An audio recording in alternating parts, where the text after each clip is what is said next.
Hadirin rahimani wa rahimakumullah, kita masih di bab salatil musafiri wal marid, bab yang menjelaskan tentang beberapa ketentuan terkait salat orang yang sedang melakukan perjalanan atau musafir dan juga orang yang sakit.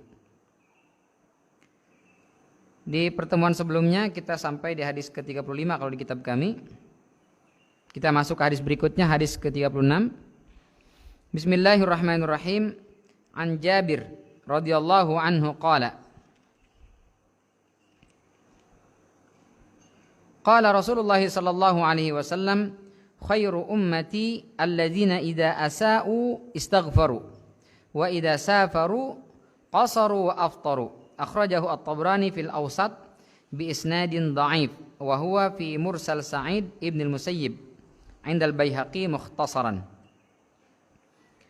Dari Jabir, semoga Allah meridainya, telah bersabda Rasul sallallahu alaihi wasallam, khairu ummati alladzina idza asa'u istaghfaru. Sebaik-baik umatku, kata Rasul sallallahu alaihi wasallam, idza asa'u istaghfaru, apabila mereka melakukan perbuatan salah, perbuatan keliru, perbuatan dosa, langsung memohon ampun kepada Allah Subhanahu wa taala. Jadi umat Rasul yang terbaik itu bukan yang nggak pernah salah, tapi yang begitu melakukan kesalahan dia langsung sadar, tahu dia salah, lalu memohon ampun kepada Allah Subhanahu Wa Taala. Nah, inilah tipikal umat Rasulullah yang terbaik. Idza asa'u istaghfaru, walladzina idza fa'alu fahishatan aw zalamu anfusahum dzakarullah fastaghfaru lidzunubihim. Apabila melakukan perbuatan dosa dan kesalahan, dia sadar itu dosa dan salah, lalu kemudian dia memohon ampun dan bertobat kepada Allah Subhanahu wa taala. Nah, itulah khairu ummati. Dalam riwayat yang lain khiyaru ummati, orang terbaik dari umatku.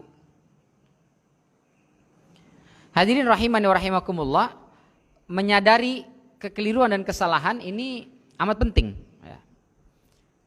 Iblis dan Nabi Adam alaihissalam itu satu kesalahannya sama. Iblis salahnya satu, Nabi Adam alaihissalam juga salahnya satu. Sama-sama punya satu kesalahan. Tapi satu kesalahan ini sama-sama menyebabkan keduanya terusir dari surga. Subhanallah, satu salah terusir dari surga. Kita berapa banyak salah belum masuk surga. Yang udah di surga aja, satu salahnya terusir. Kita, Masya Allah. Kenapa Ustadz? Cuma satu salah kok bisa sampai terusir di surga? Karena beda komunitas, beda penilaian. Meskipun sama-sama salah ya, misalnya ada kalangan santri melakukan kesalahan dengan orang yang tidak pernah ngaji melakukan kesalahan. Sama-sama salah, tapi di mata masyarakat dia pantas, emang kagak pernah ngaji, salah, wajar. Tapi kalau kok ngaji dia, belajar dia, nyantri dia, sering ikut kajian dia, kenapa dia melakukan itu? Itu penilaiannya berbeda. Rasulullah sallallahu alaihi wasallam pernah mengatakan kepada para sahabat, antum fi zamanin man taraka minkum asyrama umira halak, wa sayati zamanun man amila minkum asyrama umira naja, atau kama qala. Kata Rasulullah kepada para sahabat, kalian ini hidup di zaman kalau kalian meninggalkan 10% dari perintah Allah Subhanahu wa taala bisa celaka masuk dalam neraka. Misalnya kita akumulasi perintah dan larangan Allah ini 100%. Sahabat itu 10% ditinggalkan, 90% dikerjakan, bisa masuk neraka. Sementara saya di zamanun, akan datang suatu masa dari 100% itu yang dikerjakan cuma 10%, 90% gak dikerjakan. Najah, bisa selamat nih. Kenapa bisa begitu? Beda lingkungan. Di zaman sahabat radhiyallahu anhum wa ardhahum, itu orang melakukan kesalahan aib sekali. Karena orang berlomba-lomba melakukan kebaikan dan ketaatan.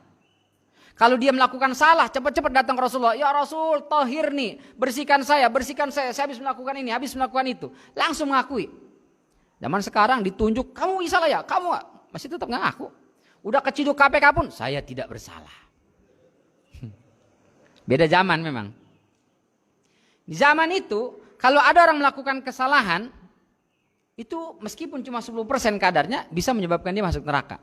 Tapi ada suatu zaman, nah mudah-mudahan kita nih sekarang, meskipun cuma 10% yang kita kerjakan tapi bisa menyebabkan kita masuk surga. Ya.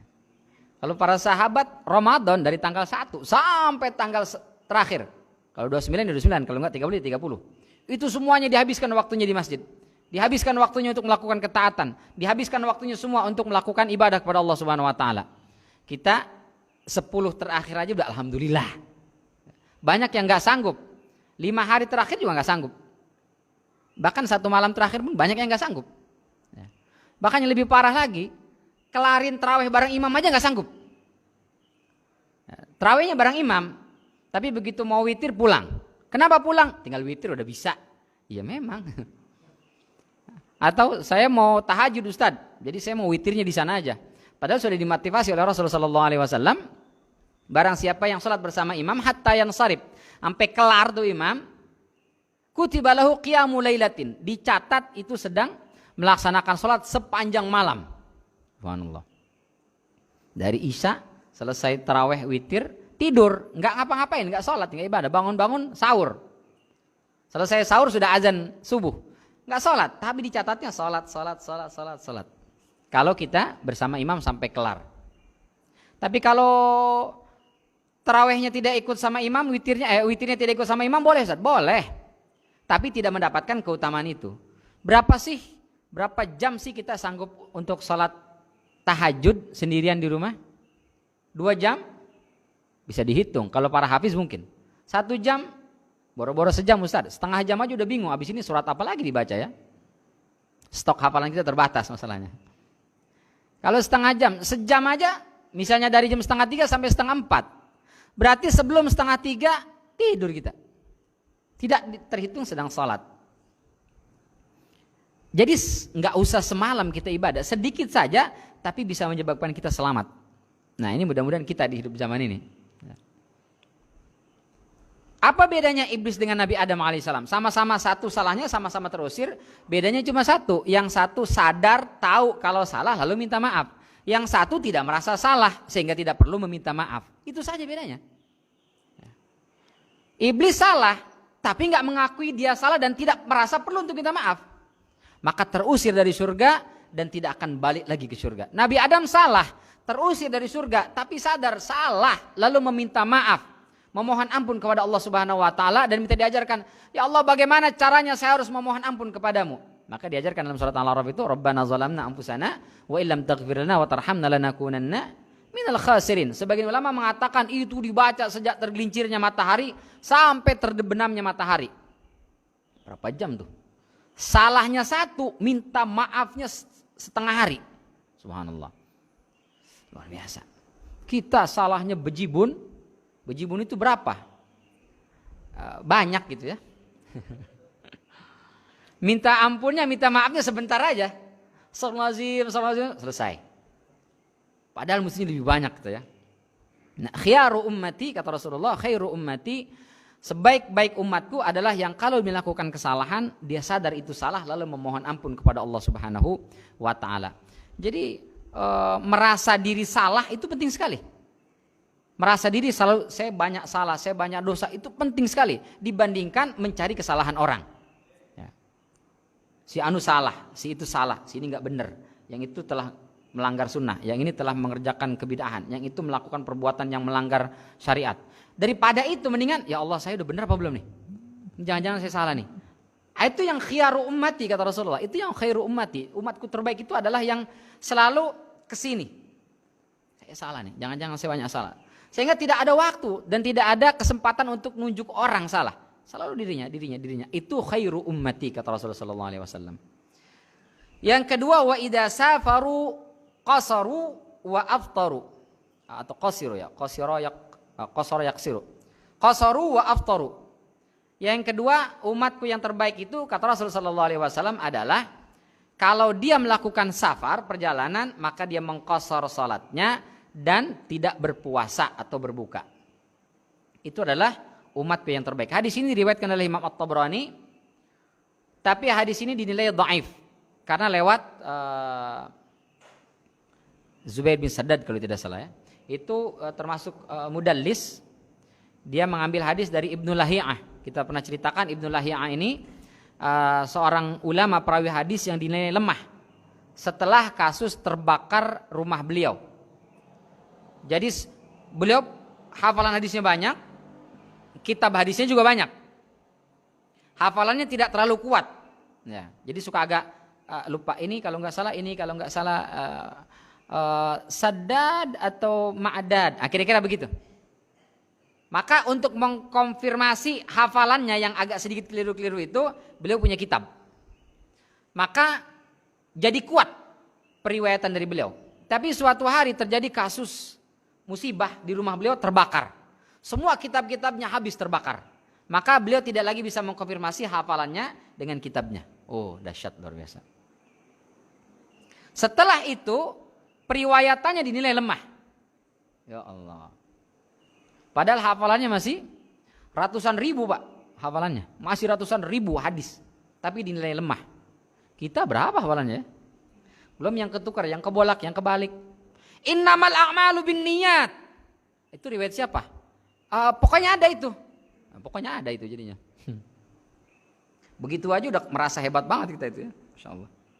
Nah, kata Rasul sallallahu alaihi wasallam dalam hadis ini, meskipun dhaif tapi hadis ini kemudian dipakai karena ada hadis-hadis lain yang mendukung.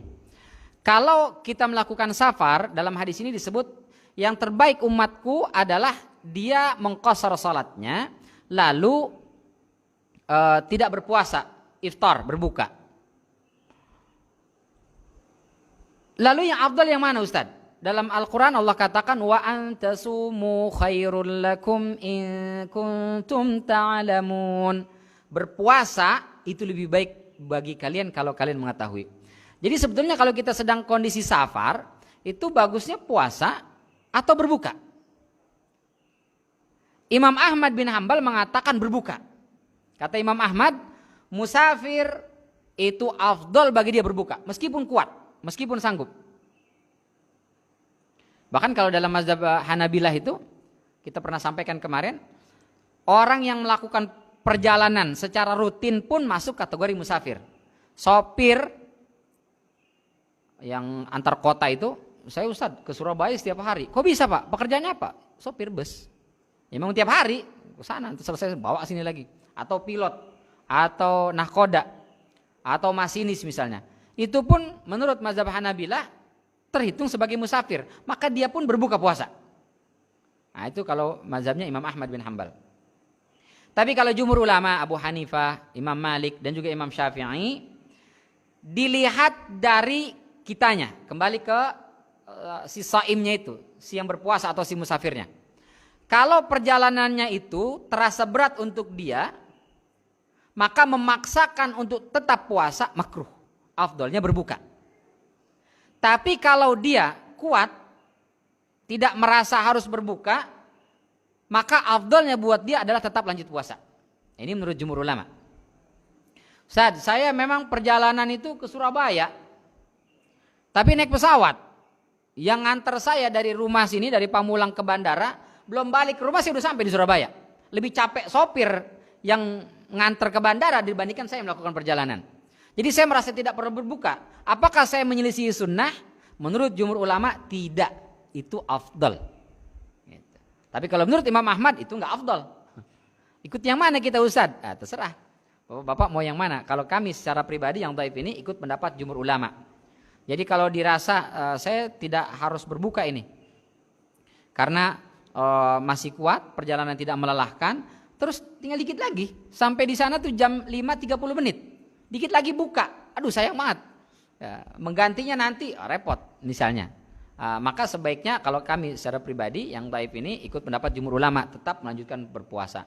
Tapi kalau sudah capek, sudah membahayakan, Ustadz saya sopir, aduh Ustadz, nggak puasa aja itu kadang-kadang suka nggak fokus kalau kurang minum. Nah, kan kurang minum itu bikin kita nggak fokus ya. Maka iklannya ada Akube, supaya lebih fokus. Ini nggak fokus, saya harus bawa bus. Ini banyak penumpang. Udah kejar-kejaran lagi dengan pos karena dilarang mudik. Jadi ngumpet sini lewat sana, ngantuk pula Ustaz. Ini bahaya. Boleh nggak saya membatalkan puasa saya untuk tetap supaya tetap fokus lalu tidak berpuasa? maka menurut mazhab Imam Ahmad bin Hambal boleh, bahkan jumhur ulama pun mengatakan boleh. Gitu.